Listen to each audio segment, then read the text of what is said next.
Once upon a time in a quiet forest, a little bird was flying around searching for food. After a long day, she found a single grain, just enough to feed her hungry chicks, waiting in the nest.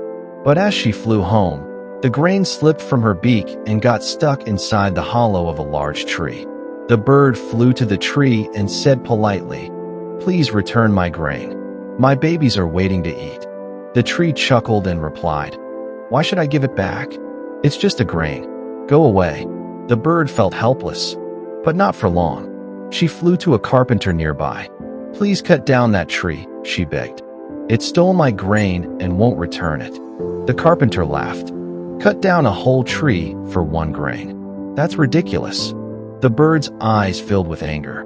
But she didn't give up. She flew to the king's palace. She bowed and said, "Your Majesty, the carpenter won't cut the tree that has stolen my grain. Please punish him."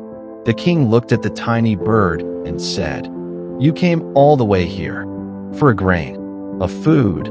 I have no time for such small matters." Tears welled up in the bird's eyes.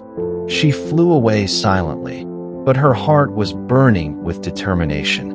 The next morning, the bird flew to the elephant handler and said, "Tomorrow, when the king rides the elephant, make sure he falls off."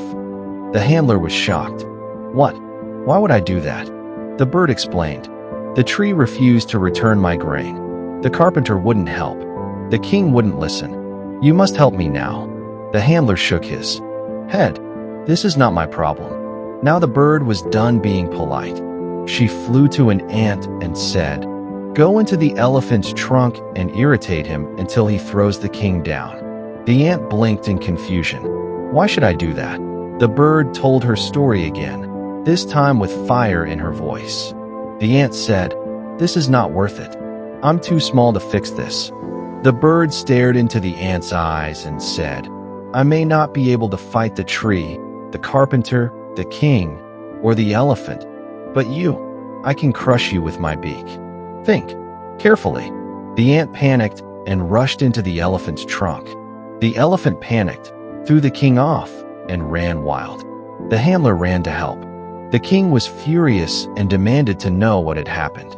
Everyone traced the chaos back to the bird and the lost grain. Finally, the king ordered the carpenter to cut the tree. But just as the carpenter lifted his axe, the tree shouted, "Wait, I'll give the grain back. Don't cut me down." The grain was returned. Many people think, "I'm too small. What can I do?" But remember, your size doesn't define your strength. Your mind, your persistence, and your courage, too. The little bird was weaker than the tree, the carpenter, the king, and even the elephant. But she never gave up. She connected the dots, used her wit, and found a way to be heard. Life will bring problems bigger than you. Don't run from them. Face them. Think, act, try again. Because even the smallest voice, when determined, can shake the world.